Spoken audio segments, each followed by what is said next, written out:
a gente tem uma dúvida de desespero, né? Porque na defesa, né, a gente está colocando o Índio e Igor Fernandes em posições distintas, só que a gente sabe que Índio é um jogador um pouco mais verde, né? Em um jogo cascudo como esse. E aí, João, é o jeito Índio, porque Raimar, meu Deus do céu, né? É uma dúvida muito difícil. Se a gente tivesse um lateral esquerdo reserva consolidado, um que pelo menos tivesse feito alguma boa partida, talvez Raimar tenha aquela do Londrina que deixou espaço para caramba na defesa, então eu nem consigo colocar como uma partida 100% positiva de Raimar. Essa questão fosse mais fácil. Mas a realidade é que você tem dois jogadores que são insuficientes para o nível da partida. Eu iria com o Índio mesmo, porque pelo menos dá para você dar uma segurada a mais em Igor Fernandes, dá para você tentar proteger ali o jogador de alguma maneira. E até ter, sei lá, uma opção melhor para o segundo tempo, porque Igor pode ir para a zaga e entrar Raimar. Mas, assim, é uma escolha bem digesta, sabe, Renato? Assim, acho que ninguém gostaria de tá se fazendo pensar nessas substituições aí. Porque, na realidade, tanto o Índio quanto o Raimar não vão ser suficientes ali para o que você espera de uma partida como essa, quarta rodada de um quadrangular. Mas é isso que a gente tem. É isso que foi o que sobrou pro Náutico. Fazer o quê? Coloca Índio aí, tenta fazer uma proteção maior com ele, com o Igor Fernandes.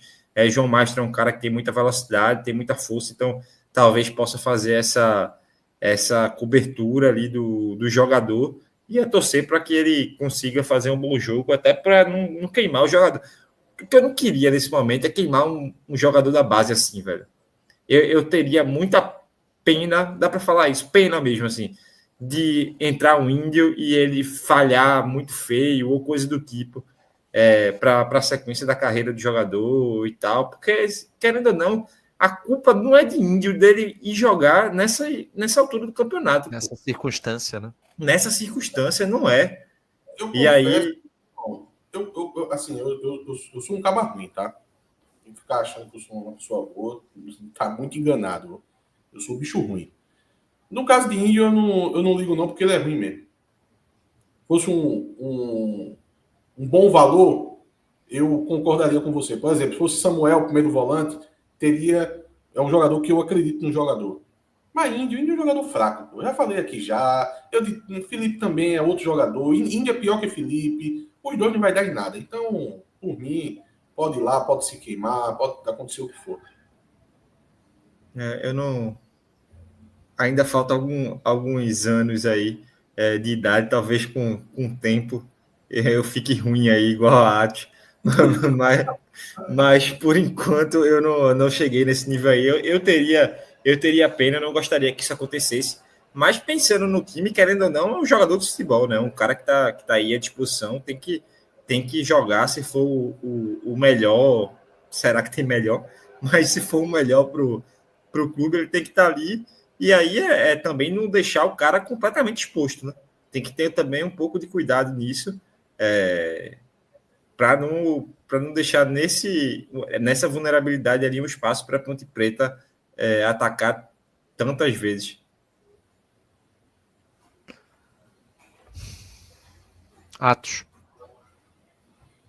Não é isso. Eu acho o Índio muito fraco. Já não gostava de Felipe, acho o Índio pior que ele. Eu acompanhei na base, velho. Então, pra mim. Agora, isso não quer dizer que ele não possa jogar um jogo despercebido ou jogar até bem. Um jogo pode, pô. Eu tô falando no geral. No geral, eu acho o jogador fraco. Agora, a situação que teve alguém que falou aqui no chat sobre jogar com 3 zagueiros. Aí não tem um, pô. Como é que vai jogar com 3, pô? Chance zero. Eu acho que não é dado os problemas para o jogo, eu acho que não vai ter muito o que fazer não nessa posição não. Teria algumas alternativas? Teria. Seria, sei lá, você jogar com um Auremi de zagueiro, pode ser uma alternativa. Mas não sei se é tão diferente do que entrar com o Índio, não. Eu acho que a pior opção seria você entrar com o Igor Fernandes zagueiro e com o Raimar do lateral esquerdo. Para mim é a pior opção. O que é certo é que não pode se repetir o que aconteceu, né? Em termos de formação. Assim, eu fiz as críticas a Índio, mas pelo menos Índio ainda não me fez tanta raiva.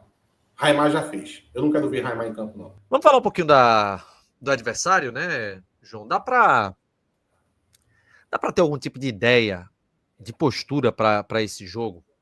Se eles vão com a mesma postura, ou se naturalmente, por se tratar de um jogo onde eles serão os mandantes, onde há uma expectativa de que uma vitória pode garantir o acesso, de que a Ponte Preta se lance mais para o ataque? Não, Renato, não tenho essa expectativa, não. A Ponte Preta, ela costuma jogar exatamente da mesma maneira, dentro ou fora de casa. É um time com passo atrás, é um time mais, como usar a palavra, né? Hoje já é um time mais pragmático, que sai muito, tenta sair muito nos contra-ataques, na transição ali, com seus jogadores, com o Elvis fazendo lançamento, com o Gé fazendo a proteção, o Toró, um jogador que nesses últimos jogos, eu acho que tem 6 gols nos últimos 8 jogos, então é um cara que vem sendo extremamente decisivo ali no último toque, né? Na maioria das vezes são gols de um toque só na bola, 2 toques na bola. Então eu acho que vai ser um jogo com um perfil muito parecido do que a gente viu nos aflitos. É muito parecido. Talvez até o Náutico chegue lá para ter um pouco mais de posse de bola, o Náutico seja um time mais dominante, mas sempre com aquele risco nas transições que a Ponte tem. E aí, velho, é uma coisa que não pode se repetir, ser mole. Porque o Náutico perdeu da Ponte, podia até ter empatado, mas o Náutico perdeu o jogo passado porque foi mole. Porque Igor Pereira foi mole, porque Marco Antônio foi mole. Então, assim, o Náutico perdeu por moleza de alguns jogadores. E aí isso não pode se repetir nesse jogo. Assim, espero que pelo menos a gente tenha um pouco mais de dignidade na partida para não perder por moleza. Porque você perder por ser pior, por ser melhor, num jogo disputado, a bola não entrou, velho, é do jogo. Agora, perder por moleza é mais doído. E aí eu espero muito que isso não aconteça, porque o jogo vai se apresentar dessa mesma maneira, e aí cabe a gente não cair nos mesmos erros que a gente caiu nos 2 últimos jogos dentro de casa. E, João, e tem um fator aí, viu? Tudo que você falou tá certo. Mas isso era nos 2 jogos que passou. Agora, se vai perder por moleza, se vai perder jogando de igual para igual, se vai perder sendo o melhor time em campo, tanto faz. Tem que ganhar, meu amigo. Tem que ganhar. Agora, acabou tudo. O Náutico precisa ganhar o jogo. E se perder, eu não tô nem aí por como foi. Pra mim não vai fazer diferença nenhuma. O Náutico ter feito tudo certinho, ter jogado pra caralho, o melhor time em campo, o juiz prejudicar o Náutico, tanto faz. A gente já tá naquela de jogou como nunca, perdeu como sempre. Se isso acontecer, não adianta de nada, velho. Porque, veja, vamos lembrar, nós estamos em um campeonato que não é a primeira fase, é um outro campeonato. E nesse outro campeonato, a gente começou com um time que venceu fora de casa, foi uma boa estreia, mas é um campeonato de tiro curto. Então, essa estreia já acabou ali mesmo, não tem uma gordura, não se cria uma gordura. E a gente perdeu 2 partidas que eram dentro da nossa casa. E nesse campeonato de tiro curto, a gente tá na merda, tá acabado. Então, não adianta ter futebol bonito. Inclusive, é importante... Isso aqui é a cara do Náutico, Renato. Isso aqui é a cara do Náutico. O Náutico vai perder sábado e o Brusco vai ganhar do Guarani. É possível acontecer mesmo. Veja, é importante lembrar isso, até mesmo para Hélio, pelo que Atos falou aqui sobre ele, às vezes, triplicar a aposta, que uma das lições importantes desse quadrangular é que, a depender da estratégia, para você garantir um acesso, eu não estou querendo ser engenheiro de obra pronta, tá? Porque eu não acho que Hélio ele cometeu erros em relação aos 2 últimos jogos, mas ele pode cometer um erro a partir de agora. Porque eu acho que em uma situação onde você tem um time esfacelado, onde você perde as referências de marcação da equipe, você precisa um pouco abandonar certas convicções para tentar conquistar um bom resultado fora. Se você dobra ou triplica a aposta, você está chamando a responsabilidade para você, mas num grau muito maior que antes. O técnico diz, né, na entrevista coletiva, quando o resultado é negativo, a responsabilidade é toda minha, eu assumo e tudo. Contra o Guarani, um apagão, onde ninguém esperava o que tinha acontecido. Contra a Ponte, já foi evidenciando que as coisas tinham realmente desandado completamente. E você soma isso, a perda da estrutura de jogo através das saídas dos atletas e desfalques que vão aumentando, eu acho que é preciso você ser muito mais estrategista do que você querer dobrar a aposta na convicção que você tem. Vamos lá. Muriel, Arnaldo, João Maestro, Índio, Igor Fernandes, Auremi, Wenderson, Vitinho, Igor Bolt, Hélio Borges e Samuel Otussania. Você colocaria Lucas Cardoso nessa equipe, Bruno Mezenga, João? Samuel volante. Eu não tenho nenhuma convicção entre Bruno Mezenga e Samuel, tá? Assim, é porque Samuel, eu acho que o que vai ser melhor é sempre o que não estiver jogando. Porque Samuel deu muita raiva nesses 2 jogos em casa. Mezenga, eu tenho certeza que se tivesse jogado nesses 2 jogos em casa, iria dar raiva também. Então, assim, eu não tenho absolutamente nenhuma convicção. Eu acho que eu colocaria Mezenga só para ter um fato novo aí na equipe. Não sei, assim, sem absolutamente nenhuma convicção. E eu acho que Lucas Cardoso, se ele tiver condição, ele tem que jogar. Talvez no lugar de Bolt ali, mais aberto pela esquerda. Ele já fez essa função na carreira dele algumas vezes. Então, colocar ele mais como um meia aberto, não sei, mas eu acho que Lucas Cardoso não pode ser reserva nesse time, não. E aí pode ser ele joga na esquerda e Bolt pela direita, com Hélio Borges indo para o banco, ou então Hélio Borges e Lucas Cardoso, mas eu não deixaria Lucas Cardoso no banco de jeito nenhum. Atos.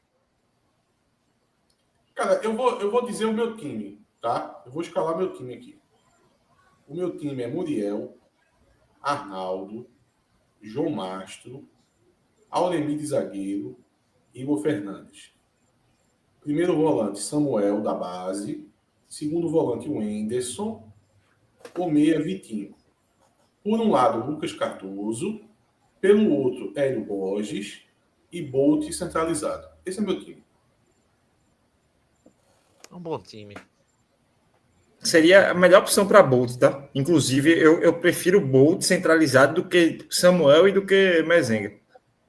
E aí dá oportunidade para o cara jogar na dele uma vez, né? Porque Bolt chegou, o cara é um segundo atacante que sabe fazer ali a 9 e só jogou nas pontas, velho. E aí, senhores, eu preciso fazer a pergunta. E o palpite para o jogo? 50-0 para Ponte. João? Eu acho que o Náutico não ganha esse jogo, não, velho. Assim, infelizmente, no outro, eu tenho o costume, quando eu acho que vai perder, eu digo que é empate, né? Mas nesse jogo aí, eu não tenho confiança nenhuma. Eu acho que é 1-0 aí, Ponte, para manter aí a escrita deles dos últimos 6 jogos que eles venceram. 5 foi por 1-0. Eu acho que vai se repetir aí. Toda vez que eu tenho certeza. Olha, tem uma coisa, que toda vez que eu tenho certeza que o Náutico vai perder um jogo, ele apronta. E faz o inverso. Então, tomara que isso aconteça dessa vez. Eu, na minha fé, 1-0 para o Náutico. Esse 50-0 aí tá muito bom. A vez que eu tive mais certeza que o Náutico ia perder um jogo, eu cheguei a indicar para um amigo meu. Eu disse assim, um amigo meu que gosta muito de apostar, geralmente eu passo a aposta a favor do Náutico para ele, mas teve uma vez que eu disse, meu irmão, o Náutico vai perder esse jogo, véio. Pode apostar contra ele. Foi um jogo Náutico e CSA. Meu irmão, eu tinha tanta certeza que o Náutico não ganhava aquele jogo. Tinha tanta certeza. O Náutico ganhou com gol de Foguinho, pô. Foguinho. Quem lembra dessa desgraça? Nossa. Assim que saiu do Náutico, ele aposentou.